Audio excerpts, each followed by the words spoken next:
If you work with computers, you've likely heard terms like RAM, hard drive, and processor mentioned by tech support or others who are more interested in what goes on inside of a computer's case. If you've always wondered what the various components of your computer are for, but have never really had the time to look into it, then this video is just for you.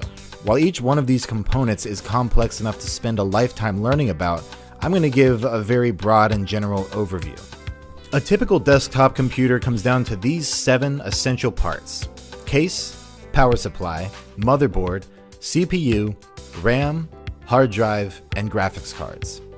These are the fundamental parts of any desktop computer.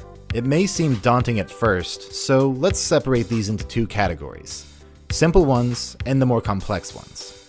For starters, let's look at the case. The case is nothing more than a big hunk of plastic that houses everything else.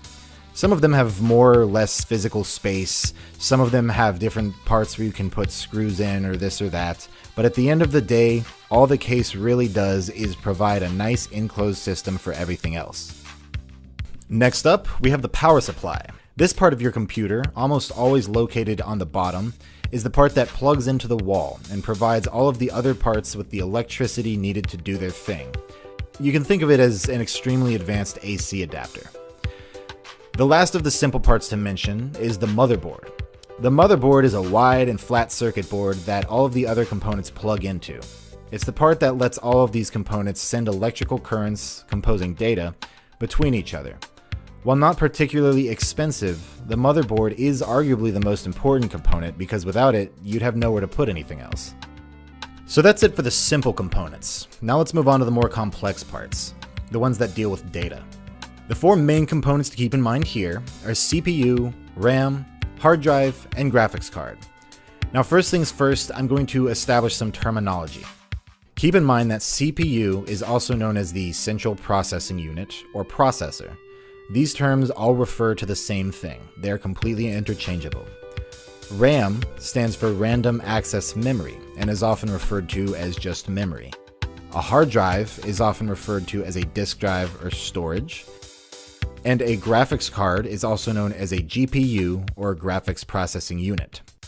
For this explanation, I'll be using the terms CPU, RAM, hard drive, and graphics card. So let's start with the CPU. The CPU is where your computer does things. It isn't really capable of storing very much data at all, but it's very good at doing things with data. Quickly reading it, arranging it, doing the type of quick and massive calculations needed to run your programs. This is where most of your programs are essentially run from. It's often referred to as the brain of the computer. I personally don't like this description because really your entire computer is just a brain. It's just the center part of your computer's brain. Basically everything that happens in your computer goes through your CPU at some point. Now let's talk about RAM and hard drive at the same time because they have a very unique relationship, which is probably why people often confuse the two. Your hard drive is where all of your data is stored. When your computer tells you you're running low on space, it's because your hard drive is almost full. All of the data that makes up your videos, pictures, documents, project files, or the 3D worlds and models that make up a game are all stored here. While hard drives can store lots of data, they're relatively bad at accessing that data quickly. Everything is accessed through a tiny little wire here, and because most hard drives are made up of spinning disks, your hard drive isn't going to be able to constantly give your CPU the information it needs to run certain programs. That's where RAM comes in. RAM is another form of storage. It stores the exact same kind of data as your hard drive, but RAM sacrifices storage space for nearly instant accessibility. Unlike your hard drive, which sends all of its data through a tiny little thin wire, your RAM is arranged in these long, thin sticks that insert into your motherboard. Think about a storage unit. If you have a massive warehouse with only a thin doorway, it's going to be difficult to get in, find what you need, and get out if it's kind of spread all over the place. You'll have to go through a tiny door. But if you have a long, wide storage shed that's got a big, massive garage composing an entire side of it, you won't be able to store as much, but things are significantly easier to get to. Typically, if your computer has 1,000 gigabytes of storage space in your hard drive, it's likely got about 16 gigabytes worth of RAM. Here's where you put the stuff you own but you aren't currently using, and this smaller one is where you put the stuff that you are using and need to be able to get in and out of quickly. When you run a program or a project file, your CPU identifies what parts of data are needed for that program to run. It pulls them from your hard drive, and then it stores them in your RAM sticks for quick accessibility. This is why when you start a new level of a game, for instance, it has to load. Anytime you see loading, it's loading the data that composes that level from your bulky hard drive into your RAM. From a user's perspective, just follow this rule of thumb. RAM allows you to run intensive programs, while disk space allows you to have more of these programs installed. It also allows you to have more of the data they're referencing, whether it be pictures, videos, or mods. And finally, we get to the graphics card. With all of the calculations going on in your computer to turn a bunch of numbers that basically come down to ones and zeros into a constantly updated three-dimensional world, the final and most important and arguably most difficult step is to display that on your monitor. It's possible for your motherboard to do this alone, but it's not going to look good, and it's certainly not going to be able to do much. Your graphics card is essentially an entire computer in and of itself, dedicated to the sole task of figuring out what pixels need to light up on your screen, in what color, and at what time. If you were playing a game that had a very busy and high texture world with lots of models and different angles and colors, your CPU is the thing that creates that world. It knows where the stuff is, and it does so with data that's been stored in your RAM, which was loaded out of your hard drive, but it's your graphics card that figures out what it's supposed to look like based on where you're standing in the world.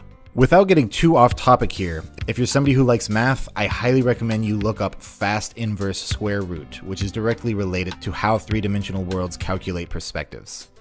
So that pretty much sums it up. There are other components worth mentioning, such as cooling systems or internal wireless cards, but really those are extras.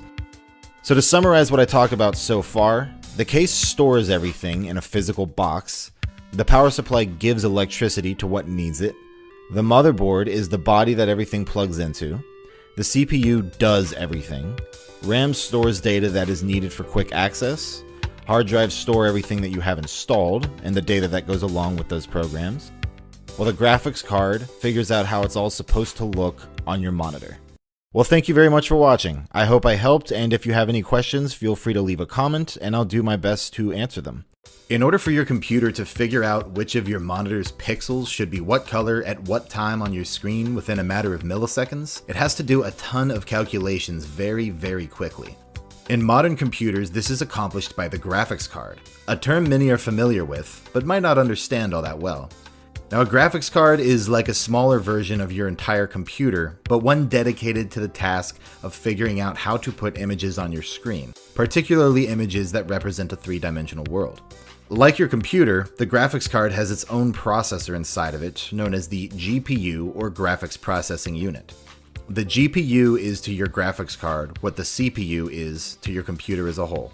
The primary difference between a GPU and a CPU is in how many cores they have. The cores of a processor are like small calculators that can very quickly do the calculations required for your computer to think. A modern CPU usually has about 8 cores at least, while a modern graphics card has anywhere between 1,000 and 4,000 of them. Although a CPU has less cores, each core in the CPU is far more powerful than each one in the graphics card. This is because CPUs are used for things like logic and instructions, which can get very complicated. Even though these cores are more powerful, they can each only do one task at a time. Now, when you're talking about instructions, that's okay. But the individual tasks that are required for graphics rendering aren't really all that complicated, there's just a lot of them. So using a CPU to render graphics would result in all of the potential of those cores being wasted. We end up with all the tasks waiting in line and being rendered slowly. Not ideal for graphics. Now, the cores in a graphics processing unit, being simple but very numerous, are perfect for this task. So in summary, a CPU can do 8 really complicated things at once, while a GPU can do thousands of very simple things at once. Think of one person with 2 big strong arms and another person with 10 very weak arms. If you needed 2 big heavy things lifted, the guy with 2 arms is best for that task. But if you need 10 lightweight things lifted, someone with 10 weak arms is better. The ability to do a bunch of calculations quickly is particularly important for the rendering of 3-dimensional worlds. When computers create 3D worlds, they use something called vector graphics. This means they plot out the coordinates on a 3-dimensional graph and then draw lines in between them based off mathematical calculations, similar to what you likely did in geometry class. Every object and shape really just comes down to that. Where are these points in relation to each other, and what is the curvature of the line between them? That all just comes down to math, doing a whole bunch of calculations really quickly. This is also why graphics cards are so useful in the process of acquiring cryptocurrency. The type of calculations needed to participate in what's known as Bitcoin mining are far more suited to a bunch of small cores than a few very powerful ones. Now, because your graphics card is like its own computer, it not only has its own CPU, but it also has its own RAM. This is often referred to as video RAM or VRAM. And like with your computer's primary RAM, the RAM in your graphics card stores small amounts of very easily accessible data. In the image creation process, some types of data are very important and need to be used regularly, so the RAM in your graphics card stores that data and sends it to the GPU as needed. So those are the basics of why and how a graphics card does what it does. In my recent video on binary, I explained how 2-state transistors are used to represent binary numbers composing data. In this video, I will explain a different way that binary data is stored, which is on a spinning disk drive. Now, if you haven't seen my video on binary, or if you don't exactly know how binary works, it might help to check that video out after this one to give you some context. So we know that computer data is all stored in binary, something that can have 2 states, which is interpreted as a 1 or a 0. How does a spinning disk achieve this, and what advantages does a spinning disk have over the microtransistor method? The answer to how is essentially just with magnets. The spinning disk in your hard drive contains what is known as ferromagnetic material. Put simply, that means it can be magnetically charged. Your hard drive is divided into billions of tiny little magnetic regions. Each magnetic region can have its polarity changed to be positive or negative. Therefore, a single region is used to represent a single digit of binary. Typically, a positive charge represents a 1, while a negative charge represents a 0. The disk is placed on a central spindle. The spindle spins around, causing the disk to spin around. Meanwhile, an actuator arm is placed on top of the disk, not even a millimeter away from it. This arm has the ability to send very subtle magnetic charges to the disk and the ability to interpret the ones that are already there. This is known as reading and writing information. When you install a program or download a picture to your computer's hard drive, the actuator arm leaves a long pattern of charges along the spinning disk. That's writing information. When you run said program or load said picture, the actuator goes back to where it put that pattern of magnetic charges, interprets it, and sends it back to your CPU or RAM or wherever it's needed for quick access. This is the reading process. Before moving on, I'd like to make a side note here. It's worth mentioning just a few things. Modern hard drives have multiple spinning disks, each with their own actuator arm. Additionally, a disk can have information stored on either side of it, so each disk has an actuator arm for both sides. Lastly, many modern hard drives have a different part of the actuator arm read and write, allowing things to be loaded from and onto the drive at the same time. Now we know how data is stored on and read from a spinning disk. But with all of the files and programs stored on your hard drive, how does it know where physically on your hard drive it's stored that pattern of magnetic charges? The hard drive has 2 methods of doing this. One is with what is known as a cache, the other is with what is known as a file allocation table. First, let's talk about the file allocation table. The disk of a hard drive is divided into several different organizational areas. We mentioned regions are the small tiny parts that each represent a digit of binary. Now, tracks are essentially concentric rings around the drive which the regions can be stored on. Each track is divided into segments called sectors, and multiple sectors are grouped into what's called a cluster. Whenever you install a program or store data on a disk, the write head on the actuator arm stores the data there and then immediately afterwards writes a smaller, easier to access piece of data, letting it know generally which track and cluster it stored the data on. Later, when you go to load that data back up, The reader head first checks the file allocation table to figure out where to go, and then goes there to find the specific piece of data you're looking for and read it. Now let's talk about the cache. This works very similarly to the file allocation table, but with a significantly more precise map to where that data was stored, therefore resulting in significantly faster loading times. A cache can be stored on the hard drive itself, in your RAM, or even in the CPU. Caches are made when your computer identifies information that needs to be accessed very quickly and very frequently, such as if you imported a video file into a video editing program or a photo into Photoshop. The data is still stored on your hard drive, but because your CPU has a cache knowing exactly where on the hard drive it is, it can be accessed and loaded into RAM very quickly. So that pretty much wraps up the fundamentals of how a hard drive stores data. Now let's address the question of why.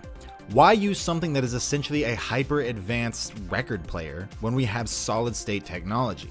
All of the other binary data in your computer is stored using microtransistors, small switches that don't move and can be accessed much faster without having to wait for a spinning disk to finish a revolution. Well, what disk drives lack in speed, they make up for in space. As small as microtransistors are, they don't compare to the magnetically charged regions on a disk drive. And while microtransistors get smaller every year, so do these magnetic regions. Currently, the average solid-state hard drives have about a 500 gigabyte capacity. For the same price, you can get a spinning disk hard drive that will have about a 3000 gigabyte capacity. The optimal setup for a modern computer is to have a solid-state drive for your operating system and programs to be installed on, and then have a large capacity spinning disk drive to have all the data that those programs reference stored on. I personally have a 500 gigabyte solid state drive that excels in speed, which I run my operating system and my programs from, and 3 spinning disk hard drives, each with about a 3000 gig capacity, which I store all my data on. You've likely heard somebody suggest defragmentation as a solution to a hard drive that's running out of space or loading certain things unusually slow. To give a quick refresher on how your hard drive stores data, a sequence of positive and negative electrical charges on the disk represent binary code, and an actuator arm is used to read and write these charges, which is loading the data to and from the rest of our computer. Other parts of the hard drive, such as the file allocation table, are used to keep track of where all these things were placed. So now let's talk about the concept of fragmentation by looking at an example. Imagine this black line is one of the tracks on my hard drive's disks. That's where these sequences of charges are stored. Now let's say I download a large file, like a movie, onto my hard drive. This red section here is the physical sequence of charges that makes the data on my disk where that movie is stored. And then I download 2 other movies, the blue one and then the green one. The actuator arm puts one sequence of data after the other, and it remembers where they are. No problems here, this is all fine. But then later, I delete the second movie I downloaded, leaving this blank space in between these 2. And then I download a 4th, much larger movie. My hard drive has empty space here, and it wants to utilize it, but it's not enough to fit the entire movie I want to download. It doesn't want that space to go to waste though. So it puts half of the movie here, and half of it on the other side. This is now a fragmented file.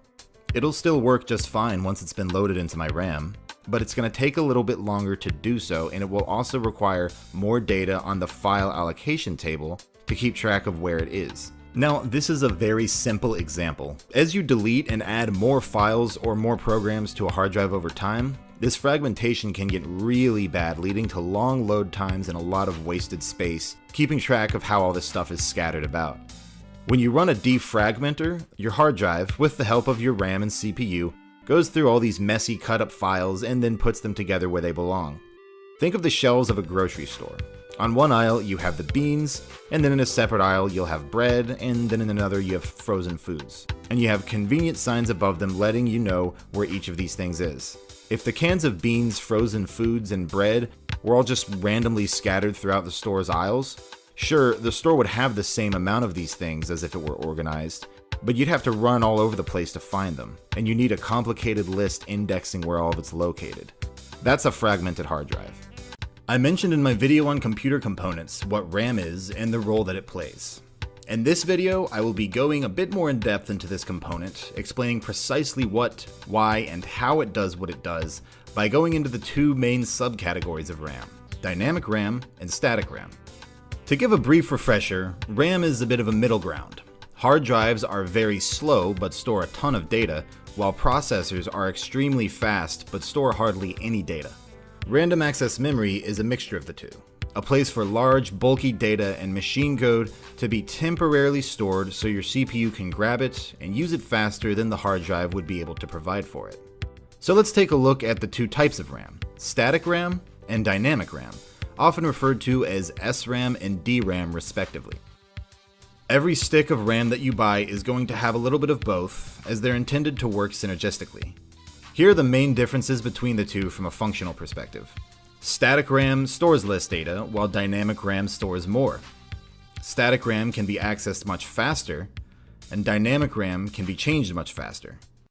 Dynamic RAM costs less, and dynamic RAM uses more power. Now let's talk about how each of these work, and then I'll get into the types of things each one is used for. Dynamic RAM stores binary data by using one transistor and one capacitor for each bit. As I mentioned in my video on binary, this code of ones and zeros is what all data and instructions come down to. In dynamic RAM, if a capacitor is holding a charge, it's a 1, and if not, it's a 0.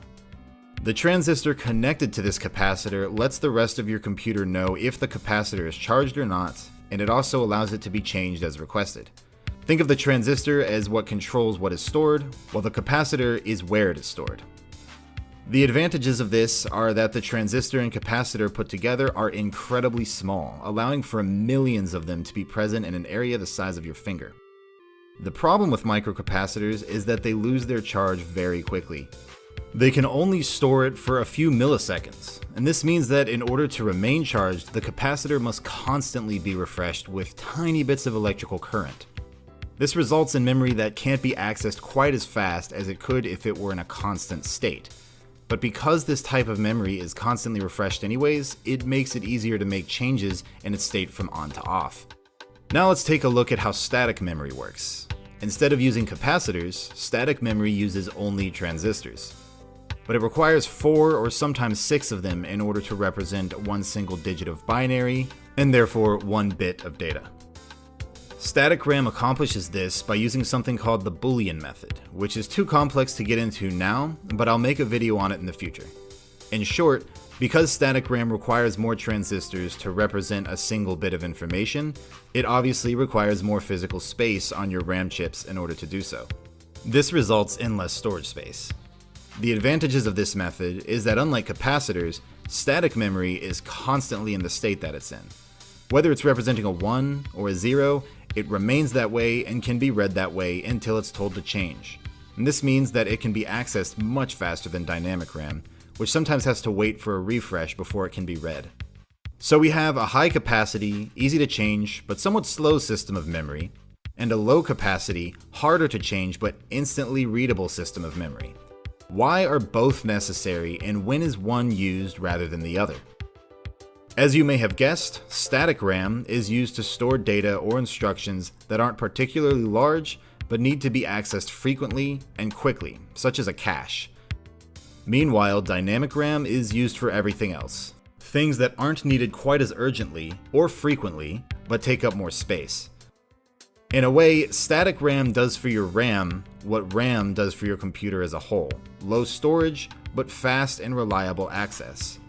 Meanwhile, dynamic RAM does for your RAM what a hard drive does for your computer. It's not as quickly accessible, but it has far more storage. It's hard to give specific examples of when one is used rather than the other because the difference is determined by very, very low-level operations, things that a typical user isn't really going to have any experience with. Just keep in mind that both are very important for your computer's functionality. When we interact with computers, we're mainly looking at the screens. Tens and thousands of tiny little pixels that can light up in certain colors and change to create the images we see and interact with. So with a computer that can only think in numbers, how does the computer decide which pixel is supposed to be what color and at what time? Well, if you want to know, then you're in the right place.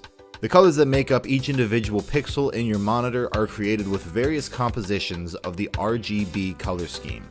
A certain amount of red, green, and blue with different amounts of each can create any color with any shade of any saturation, darkness, or lightness. Whenever you see the term RGB, this is what it's referring to: colors based off of combinations of red, green, and blue. Before we get to the numbers and software part of this, let's briefly talk about the physical component of how pixels work. There are actually quite a few different ways this is accomplished, and various methods have been used over the past few decades. I'm going to skip over CRT monitors because they're vastly outdated and function in a very different way than the other two types of monitors I want to talk about. Nevertheless, these monitors are very interesting, so I encourage you to look into how they work. There's really brilliant technology in these monitors. Let's start with LCD or liquid crystal display monitors. At the very back of these monitors is a white fluorescent light covered by a few thin layers of a unique substance known as liquid crystalline. On each side of this layer of liquid crystalline is a layer of polarizing filament, one negatively charged and the other positively charged. Now, because white light is the presence of all colors, the layers in front of this white light filter out the colors needed for each pixel. Each pixel on these filter screens has its frequency charged by electrical signals coming from the top and sides, causing it to let through a different color at a different time. Now, the second common type of monitor these days is the LED monitor, or light emitting diode. This works similarly to the LCD display, but instead of a single white fluorescent light at the back, it has a layer of LED pixels. Inside each pixel are 3 small LED lights, one dedicated to each color of the RGB spectrum. Of course, with various wavelengths being applied to each, the final color of the pixel is determined through a combination of the 3. While it may seem to be a problem that the lights inside each pixel might not be equally spaced depending on which colors are adjacent to others, when we zoom out and look at thousands of pixels on the screen, our eyes naturally blur them together as needed.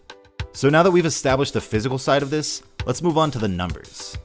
Each red, green, and blue value has 255 different shades it can be, on a scale of black to the color in question. There are millions of different ways to combine each of these 3 numbers, and as a result, millions of possible colors we can represent. But while it's represented this way here, your computer isn't using 3 values of 255 to do this. Instead, it's using one single number that it reads in a very specific way. To figure out how a computer turns a number into a color, we need to first look briefly at what hexadecimal is. I've spoken in recent videos about binary and base 10. Base 10 is the counting system we've all used. We have the numbers 0 through 9, and once we get to 9, we add a digit to the left and flip the previous digit back to 0 and start over. Whenever all of the digits to the right are full, we add another digit to the left. Hexadecimal works the same way, but instead of having 10 values for each digit, as in decimal, or 2, as in binary, it has 16 symbols for each digit. This means that each digit to the left we add is an increasing power of 16 rather than one of 10. In our normal system, called decimal or base 10, this is the number of ones we have, this is the number of tens we have, this is the number of hundreds, the number of thousands, 10,000s, and so on. In hexadecimal, this first column is the number of ones we have, the second is the number of 16s, this is the number of 256s, the number of 4096s, and so on. Because we only have the digits 0 through 9, hexadecimal represents the numbers 10 through 15 by using uppercase letters. So counting up past 9 in hexadecimal would sound like 7, 8, 9, A, B, C, D, E, F, and then we add 1 to the left column and start again from 0. Hexadecimal is very common in computers because it relates well to binary. More on that later, but for now, let's talk about how does this turn into colors. Each pixel has these 3 colors, each represented by a number between 0 and 255, and as luck would have it, 2 digits of hexadecimal can also represent any number between 0 and 255. So each pixel on your screen has 6 digits of hexadecimal dedicated to it. With 6 digits of hexadecimal, we can represent any number from 0 to 16,777,215. Each individual value of this number is interpreted by your monitor as a different color, so each pixel reads that hexadecimal number and can become any number between those. Now going back to RGB, every 2 digits of this 6-digit hexadecimal number are dedicated to one of the RGB colors. The first 2 digits are used to determine the amount of blue, The second two are used to determine the amount of green, and the final two are used to determine the amount of red. Notice that as I increase the various values, their hexadecimal values scale very neatly within the rows of 2, while the equivalent decimal value sort of jumps all over the place. As human beings, we really like base 10 numbers, likely because we have 10 fingers. So why does this method of determining colors use something as strange as base 16? The reason for this is that computers actually have a fairly difficult time working with base 10. I talked in my video on binary, which can be found in the description, that everything computers do essentially comes down to numbers that use base 2. Now 16 is a power of 2, while 10 is not. So computers don't have much trouble converting numbers from base 2 into base 16, but have to go a bit out of their comfort zone to represent things in base 10. They can still do it incredibly fast, as you can see here, but when they have to calculate tens of thousands of pixels dozens of times a second and several other values, it's far more efficient for them to do it their way, which is with powers of 2. So that concludes the basics of how computers determine what colors to display on the screen. As always, I encourage you to dive into the massive amount of information available on this topic, especially when it comes to the cathode ray tube monitors, which again, I love and are such brilliant pieces of technology. It's a common theme throughout the modern world that everything in a computer's brain comes down to ones and zeros. You've most likely heard that this code of ones and zeros is what's referred to as binary, and while almost everybody knows that this is somehow related to what computers do, very few of us seem to understand what binary is or why computers use it. If you want to know, then this video is for you, because it's actually a very simple concept and still quite fascinating. Before we get to computers, let's talk about what binary itself is, as it existed long before computers did. Binary is nothing more than a system of counting. To understand how it works, let's look at two other systems of counting, tally marks and the glorious base 10 positional that we all know and love today. Tally marks are the simplest counting system imaginable. However many things you have, you put down that many marks, easy as pie, but not very efficient. Meanwhile, base 10 positional, which is what we use today, uses a different symbol to represent different amounts of things. With the numbers 0 through 9, we can recognize that each symbol indicates a different amount of things. If we need to represent something higher than 9, we add a digit to the left, roll its first digit back to 0, and start over. This system is very efficient compared to tally marks because each digit we add exponentially increases the amount of things we can represent. Because in this system we add a new digit every 10 things, each digit represents an increasing power of 10. This is the number of ones we have, the number of tens, the number of hundreds, the number of thousands, and so on. Now this is probably something you already know, but it's very important to keep it in mind when we talk about binary. Now binary works the exact same way as base 10 positional, but instead of each digit going from 0 to 9, it goes from 0 to 1. Counting upwards in binary sounds like this: 0, 1, 10, 11, 100, 101, 110, 111, and 1000. Because each digit of binary has only 2 values and not 10, each additional digit represents an increasing power of 2 rather than an increasing power of 10. So this is the number of ones we have, the number of 2s, 4s, 8s, 16s, 32s, 64s, 128s, and so on. Not nearly as efficient as base 10, but exponentially more efficient than tally marks. Literally. So now that we know how binary works, let's talk about computers. Why did the first computer creators, as wise and intelligent as they are, waste their time with such an ineffective system of counting? Well, it's because of a physical limitation on how computers work. Everything a computer does comes down to what's known as microtransistors. Simple, tiny, eensy-beensy little switches that can either be on or off and can be flipped on or off with a very weak electrical charge. The first goal was to get computers to count. And to get them to count by using these switches, we could use the tally system, meaning the number of on switches equals the number of things we have, or we could use the much more efficient system of binary, where each switch represents a digit of binary. 8 transistors using the tally system could represent a number as large as 8 by turning all of them on. With binary, we can represent a number as high as 255. An on switch means a 1, and an off switch means a 0. Now is a good time to mention that a single transistor is what's known as a bit, which stands for binary digit. A byte is 8 of these bits in a row, which means any number between 0 and 255. So if binary is just a system of counting, what do people mean when they explain how to spell things in binary? Well, what they really mean is how to spell things with ASCII. The American Standard Code for Information Interchange is a way to convert a computer's data, which can only be in numbers, and turn it into letters for humans to have an easier time to work with. ASCII simply assigns a character to each value represented by a byte of binary. Now, because a byte has 8 digits of binary to work with, and 8 digits of binary can represent up to 255 values, ASCII had 255 letters and symbols to choose from, more than enough for the entire alphabet, punctuation marks, and other symbols. For example, the corresponding ASCII number for an uppercase A is 65. Now 65 in base 10 is equal to 1,000,001 in binary.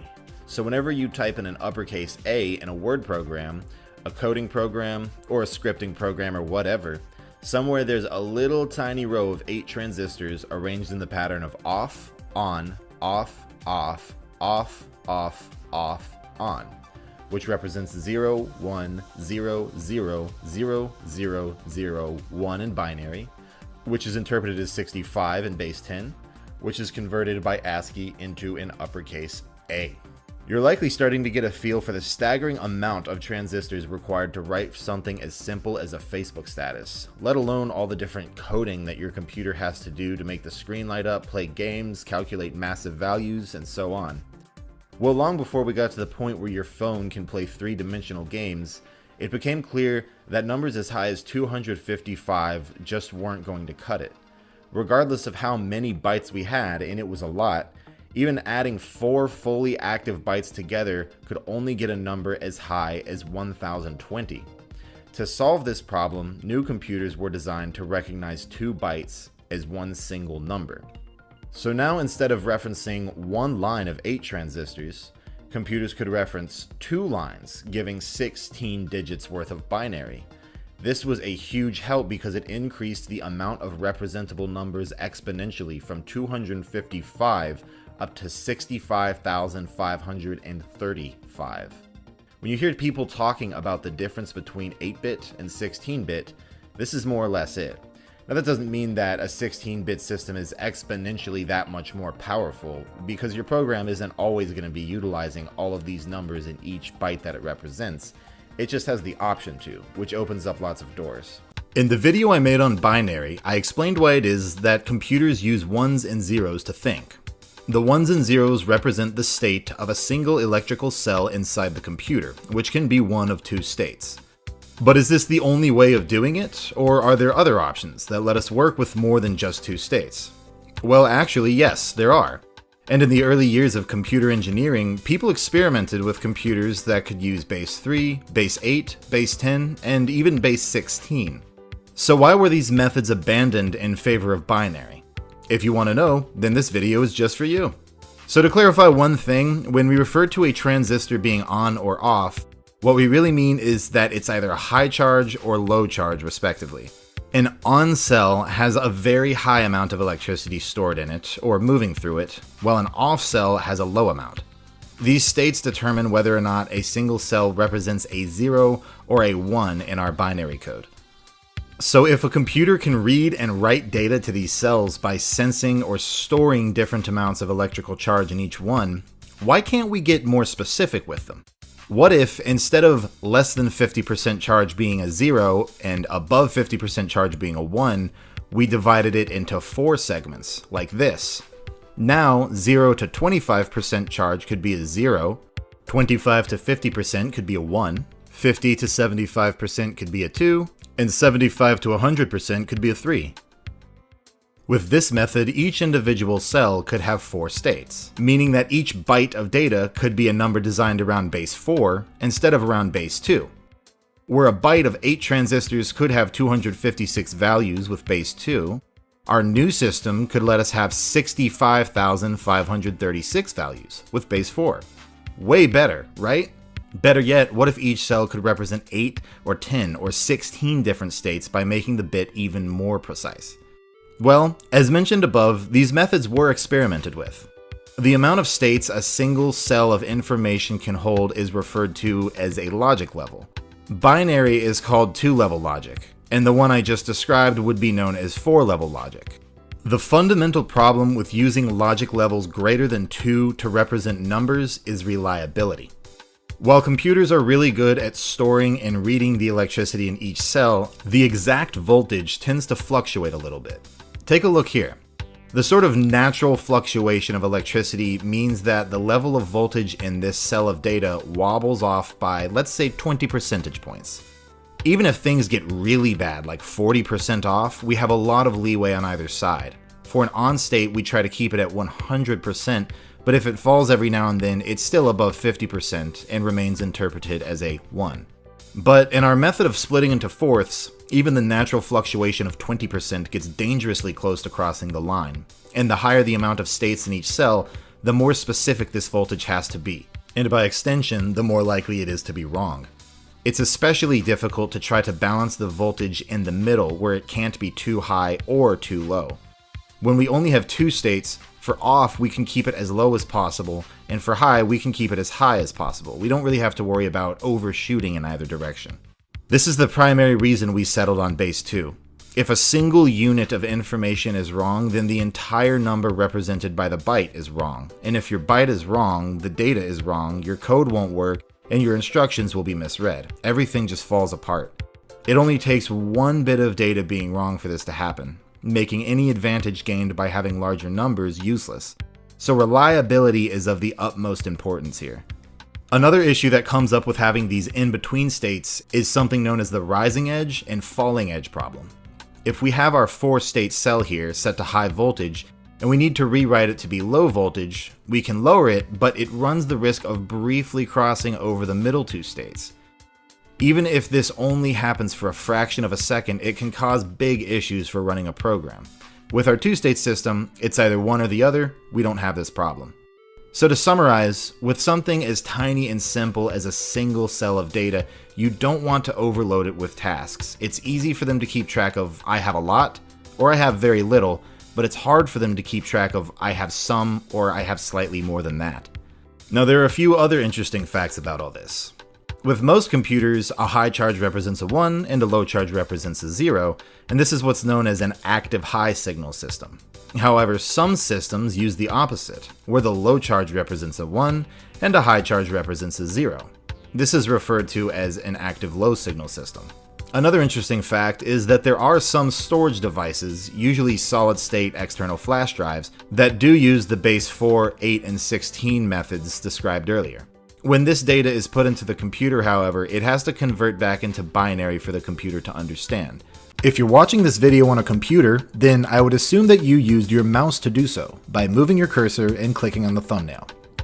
Now, have you ever wondered what exactly it is inside of your mouse that allows it to replicate the movement of your hand to the movement of a little cursor on your screen? If you have, then you're in the right place, because that's what I'll be going over for this video. To start with, I'll be talking about optical mice, which are pretty much the only kind that are still in use today. If you hold the mouse slightly above the surface it's on, you might notice a little red glow, and even if you don't see that, you can still see that your mouse has a little hole in it, like mine does right here. Inside that hole, there's an optical sensor that is essentially just a tiny little camera with an extremely fast frame rate. That is to say, it takes a ton of pictures per second. There's also a small illuminating light, usually an LED, that illuminates the surface beneath it which the mouse is placed on. This little camera in your mouse constantly takes pictures of the illuminated surface it's on and then compares that picture to the previous one. By comparing these two images, the computer has all the information it needs to figure out how far your mouse has been pulled along the surface and in what direction. The resolution and frame rate of the camera in your mouse determine how accurate, smooth, and reliable the cursor movement is. If the mouse took only 100 pictures per second and you moved your mouse really fast, it might have a completely different image than the one it had just before with no overlap. And as a result, it'll have no way of knowing where the mouse is in relation to where it was beforehand. As a result, it won't be able to properly replicate that movement onto your screen. Now likewise, if its resolution were too low, let's say only 50 dots per inch, It might have trouble comparing the features that define the surface that it's placed on, and will get confused. You'll see here that the mouse has actually moved further than the camera realizes, but because it has such a low resolution, it basically has to make assumptions about how specific that movement actually was. It's for this reason that in most optical mice, the camera actually has a frame rate of at least 2,000 pictures taken each second, though some can have as much as 6,000. And they have a resolution of about 1,600 pixels per inch and can have as many as 4,000. While 2,000 images per second might seem mind-blowing, keep in mind that neither your mouse nor computer have to store these images. Once one frame is compared to the previous frame is immediately discarded, so no data storage is needed. It's worth noting that the technology in optical mice was actually pioneered by the military for tracking targets from aircraft. The calculations on how much the mouse has moved and in which direction are all done by very simple processing chips in the mouse itself, and then it sends that information to your CPU. Your computer does the rest of the work from here with that data and translates it into the actions you see on your screen. These calculations in your CPU occur in what's known as the kernel, which is one of the lowest levels of operating systems in your computer. This handles all the fundamentally important instructions that keep your computer functioning, including being able to receive control inputs such as the mouse. This is why sometimes when your programs freeze up for a moment, you can still move the mouse just fine. That process is given priority over all else because without it, you couldn't even interact with the computer to begin with. While optical mice are the norm today, there was a time when ball mice were the norm. Now these mice, instead of using a small little camera and LED, had a rubber ball placed in the middle of them, which rolled around as you pulled the mouse across a surface. And as this ball rolled, it caused these two little adjoining wheels to turn as well, which gave your mouse all the data it needed about how it was moving on a two-dimensional X and Y plane. You may also have seen some of the mice that are controlled by actually rolling a big ball around with your fingers. And these mice use the exact same mechanical system, but have the advantage of being able to be used in situations where you didn't have access to a large flat surface. If you're watching this video, then it's safe to assume that you know what the internet is to at least some degree. It's the place where YouTube, Facebook, Wikipedia, and all of your emails are sitting. But have you ever wondered how the internet does what it does? If you have, then this video is just for you. A common problem many people have is thinking of the internet like this, as if it's this one thing that all of our computers connect to. Things are either on the internet or on a computer. In reality, the internet looks like this, just a bunch of computers sending and receiving data from each other using the phone lines. The internet itself is really more of a concept than an actual thing. A website, YouTube video, or Facebook page doesn't exist on the internet. They exist on a computer somewhere in the world that is being accessed through the internet. As a refresher from my video on binary, everything in your computer that makes up data is composed of a sequence of high and low voltage charges that are interpreted as binary numbers. Very early on in the existence of computers, programmers were able to send this data from one computer to another in the same room over a wire directly connecting the two. This type of connection is known as a local area network, or a LAN. You have data on one computer, you connect a wire from that computer to another, and the sequence of electrical pulses are sent across that wire and then stored on the second computer. Now, it wasn't long after this that computer scientists came up with the idea of sending these same signals over the telephone lines to be able to theoretically send and receive data from any computer anywhere in the world, provided of course it was connected to the same phone lines. This concept went through many iterations and names, but became known as the Internet around 1995 when it was made available for public use. The fundamental physical workings of the internet haven't really changed much from this model of computers just talking to each other over wires. The specifics have been updated and optimized, but the concept has remained the same. So with the internet being this simple, what are websites, servers, ISPs, IP and MAC addresses, or the cloud? Well, let's start with a website like YouTube. As I said earlier, your YouTube channel, the comments, videos, and likes, they don't exist on the internet, they exist on a computer somewhere that's connected to the internet. These computers that host data that compose a website are known as servers. And these computers are made in a very specific way to be able to store lots and lots of data and to be able to send and receive it very quickly. Take, for example, the video that you're watching right now. I made this video on my computer, and then I uploaded it to YouTube. When I uploaded it to YouTube, the data composing this video was sent to a server somewhere that's owned by Google. And then when you clicked on this video, your computer sent a request across the internet to the computer where this video was stored, which then sent the data composing this video back across the internet to your computer where it's stored in your RAM sticks and possibly in temporary files on your hard drive. Once in your RAM, the other parts of your computer use that data to create the video and audio on your screen. This process of temporarily storing the video data in your RAM sticks is known as streaming. Now let's move on to what an ISP is, also known as Internet Service Provider. I like to use the analogy of roads here. You have interstate highways, and then you have two-lane highways that are smaller and connect to the interstate highways, and then from those you have even smaller roads that go to businesses, and even smaller ones that connect to your neighborhood and your driveway. The wires that make up the internet work very much the same way. There are companies that own and manage the wires and sometimes satellites and other infrastructure that transfer your data the massive distances, hundreds and thousands of miles.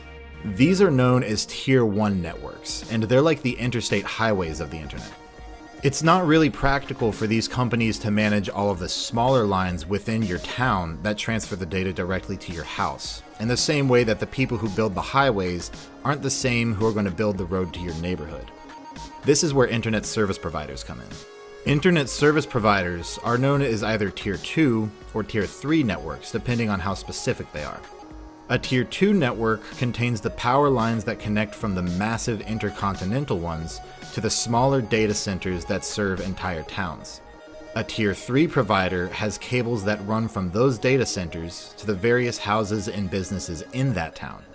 Each tier essentially buys data from the tier above it and sells it to the tier below them. This allows the Tier 1 networks to focus on the management of very large-scale data transfer, and the Tier 2 and 3 networks to focus on the smaller scale ones. Another way of thinking of this is in terms of government. The federal government manages everything in the country and allocates resources to state governments so that they can handle more local issues. State governments have town governments beneath them, and the town governments serve the businesses and residents of that town directly. So that wraps up internet service providers, and this leads perfectly into IP addresses and MAC addresses. We've covered how data gets to your doorstep, but what happens from there? The coaxial outlet in your wall is the end of the cable that connects to the greater network we just talked about. The next step is the modem and then the router. While these are technically two separate entities, it's becoming more and more common for the two to be combined into a single device known as a gateway. For the sake of keeping things simple, I'm going to refer to these as a gateway.